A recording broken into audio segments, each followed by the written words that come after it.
हैं, सैनिक हैं, अर्धसैनिक हैं, पेंशन भोगी हैं, पैरामिलिट्री फोर्सेस के हों, पोस्टल डिपार्टमेंट के, किसी के भी जो भी सैलरी पाने वाले एम्प्लॉय हैं और जो पेंशनर हैं, उन सब के लिए है। और क्या है, लाखों लाखों के हकदार हैं लेकिन जीरो पर बैठे हैं। आखिर क्यों? सिर्फ और सिर्फ अज्ञानता के कारण, जिसके लिए आपको एक भी पैसा खर्च करने की ज़रूरत नहीं है। लेकिन इन केस किसी कारणवश अगर आपके साथ कोई घटना घट जाती है तो आपको लाखों लाखों रुपए मिलने चाहिए, लेकिन रिजल्ट निकलता है कि आप जीरो पर मिलते हैं। आपका पैसा है, आप उसको लीजिए, लेकिन वो सब कब होगा? जब आपको इसकी जानकारी होगी। जानकारी किस चीज़ की?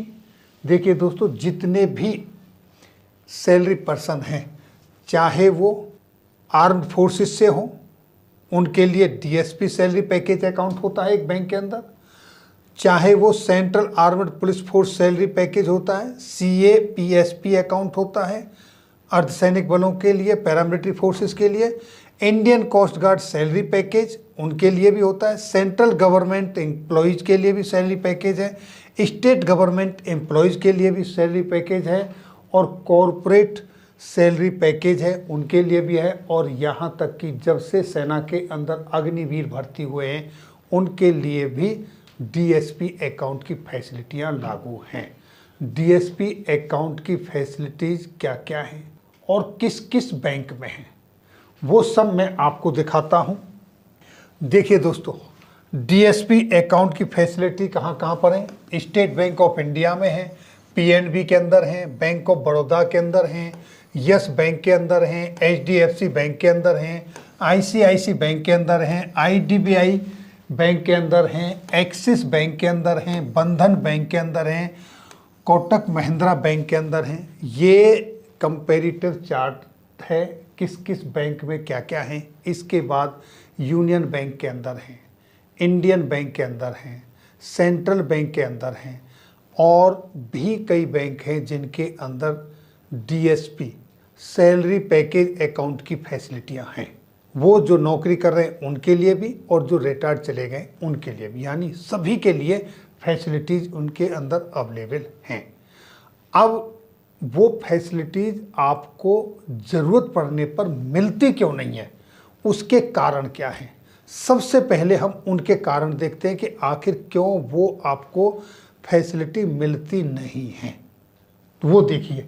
तो देखिए दोस्तों, यहाँ पर आपके सामने ये on scrutiny of previous claim, यानी कि अब तक जो क्लेम हुए हैं उनमें क्या कमियां पाई गई, किस वजह से वो आपको फैसिलिटी नहीं मिलती हैं, उसके यहाँ 4-5 पॉइंट हैं। मेन पॉइंट मैं उन पे बात करूँगा।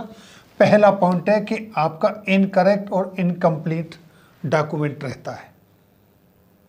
दूसरा पॉइंट है processing of claim even in case of natural death, suicide और अंडर इंटॉक्सिकेशन। जब आप डॉक्यूमेंटेशन करते हैं, इस तरह की कोई घटना घटती है तो उस समय आपकी FIR, MLC और पोस्टमार्टम रिपोर्ट नहीं होती है। FIR जो कि आपको इस तरह की कोई घटना घटती है तो पुलिस केस होना चाहिए, FIR हो, मेडिको लीगल केस FIR के साथ, पुलिस के साथ जो भी ट्रीटमेंट के दौरान MLC मेडिको लीगल केस बनता है वो होना चाहिए, पोस्टमार्टम की रिपोर्ट होनी चाहिए।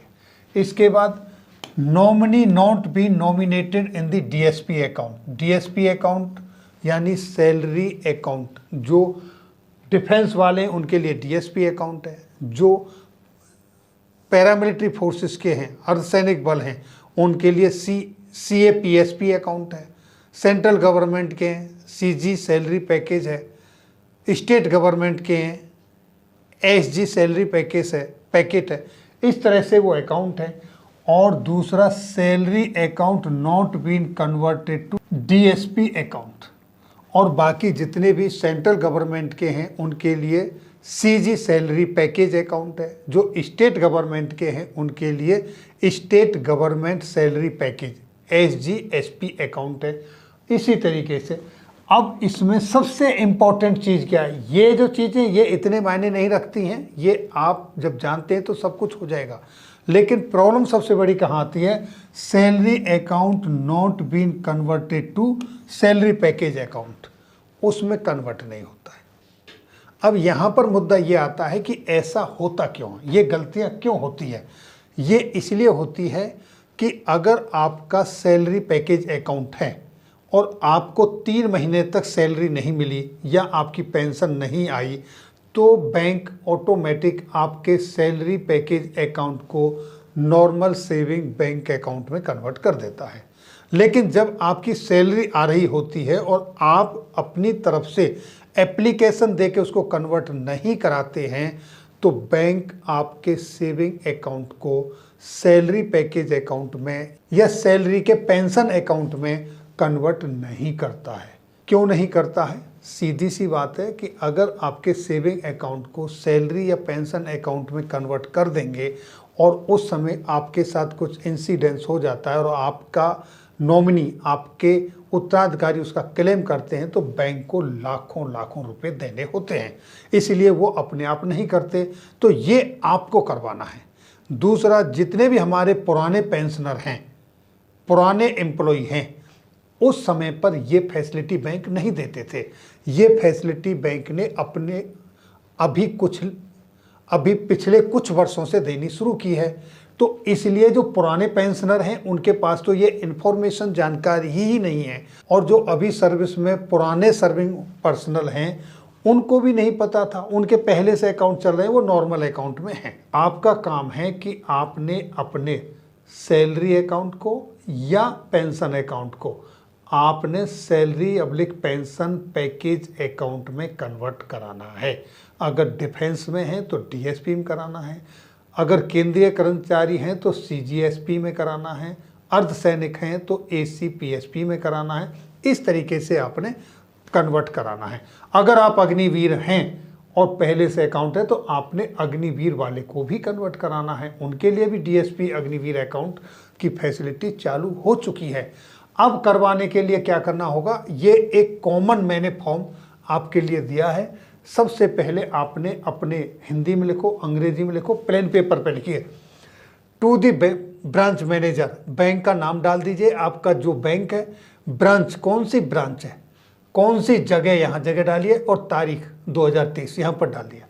Dear sir, subject request for conversion of saving account to salary और पेंशन पैकेज अकाउंट। यानी आपका जो अकाउंट है, नौकरी कर रहे हैं तो सैलरी पे टिक कीजिए, और पेंशन आ गए हैं तो पेंशन पे टिक कीजिए, सैलरी को काट दीजिए, पैकेज अकाउंट में ट्रांसफ़र करवाना है। इसके बाद आप किस ब्रांच से हैं उसी का डाल दीजिए।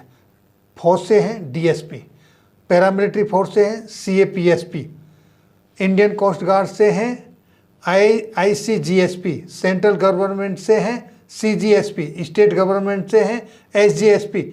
इस तरीके से यहाँ लिख दीजिए और लिखिए I maintain A saving bank account with your branch and the account number is. आप यहाँ अपना अकाउंट नंबर लिखें।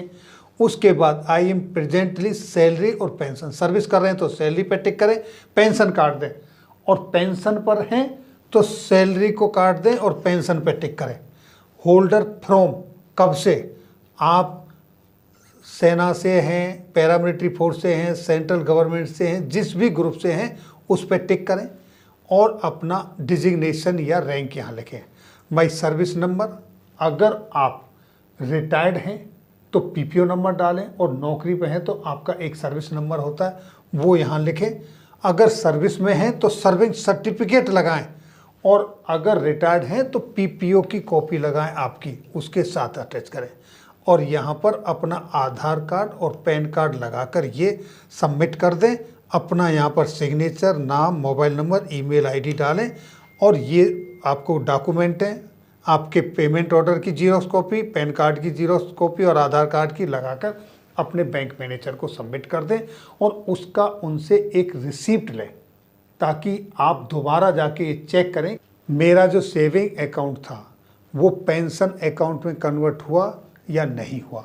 इस तरीके से आप अपना कंफर्म कर लें तो ये आपका अकाउंट सैलरी या पेंशन जो भी आप हैं, अगर रिटायर्ड हैं तो पेंशन में और सर्विस में तो सैलरी अकाउंट में ट्रांसफ़र हो जाएगा।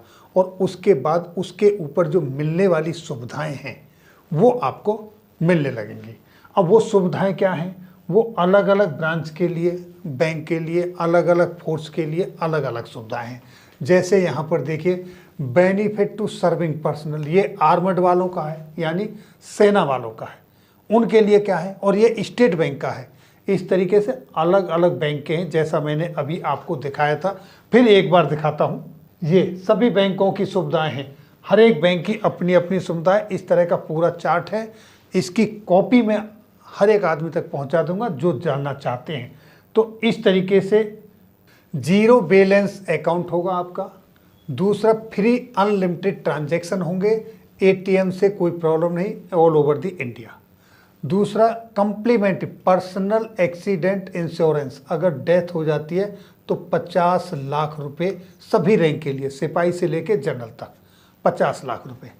अगर आपकी air accident insurance death cover हो जाती है तो वहाँ पर आपको 1 करोड़ रुपए सभी रैंक के लिए, सिपाही से जनरल तक। इसी तरीके से अगर आप एक्सीडेंट के दौरान परमानेंट डिसेबल्ड हो जाते हैं या पार्शियल डिसेबल्ड हो जाते हैं तो 50 लाख रुपए की सुविधा है, ये सर्विंग पर्सनल के लिए। उसके बाद education loan, car loan, credit card, ये सारे आपके लॉकर पर 25% की छूट, इस तरह के बहुत सारी फैसिलिटी हैं। इसका आपने फ़ायदा उठाना है। फ़ायदा तभी उठा पाओगे आप जब आपका अकाउंट सैलरी और पेंशन सैलरी पैकेज में कन्वर्ट होगा।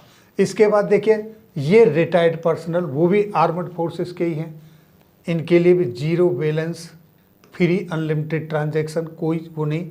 पर्सनल एक्सीडेंट कवर जो है ये 30 लाख का है रिटायर्ड पर्सनल के लिए, सभी रैंक के लिए। जो सर्विंग पर्सनल के लिए 50 लाख का था, यहाँ पर ये रिड्यूस हुआ। उसी तरीके से आपको लॉकर पर भी है, आपके जितने एमओडी क्या होता है, मल्टी ऑप्शन डिपॉजिट, यानी कि जब आपका सेविंग अकाउंट होता है वहाँ पर आपको कम ब्याज मिलता है, आपका जो पैसा बैंक में रहता है उसके ऊपर। लेकिन जब आपका सैलरी या पेंशन पैकेज अकाउंट होता है तो वहाँ पर आपका अमाउंट एक एफडी के रूप में कन्वर्ट हो जाता है, ऑटोमेटिक स्वीप में चला जाता है और उस पर आपको ज़्यादा इंटरेस्ट मिलता है। इस तरीके से यहाँ ये बेनिफिट है। और आपके जो डीडी बनते हैं, ड्राफ्ट बनते हैं, ये सारे एसएमएस अलर्ट है, चेक बुक है, आपकी पासबुक है, उनका कोई चार्ज नहीं है, अनलिमिटेड है, कितना भी आप यूज कीजिए। इस तरह की फैसिलिटी हैं। अब देखिए दोस्तों, ये आपके इसी तरीके से central government salary package account CGSP, उनके लिए भी है। अब यहाँ पर भी आपके बेनिफिट है, zero balance account, free unlimited transaction, ATM of any bank. यहाँ पर आपके लिए इंश्योरेंस जो कवर है वो 20 लाख रुपए की है और एयर एक्सीडेंट इंश्योरेंस कवर जो है वो 30 लाख रुपए की है। इस तरह के जो इंश्योरेंस कवर हैं, यहाँ पर आपको इसके लिए कोई प्रीमियम देना नहीं होता है, सिर्फ आपका अकाउंट उस बैंक में होना चाहिए, वही बैंक उसी बेस पर, क्योंकि आपका लेन देन उस बैंक के साथ है, उसी पर आपको ये इंश्योरेंस कवर दी जाती है। इस आगे ये personal loan, home loan, car loan, ये सारी चीज़ें बहुत सारी हैं, इन सबको आप डिटेल से पढ़ सकते हैं। इन सब के लिंक मैं वीडियो के डिस्क्रिप्शन में दे दूंगा, इनकी कॉपी आप तक पहुंच जाएगी आप चाहेंगे तो।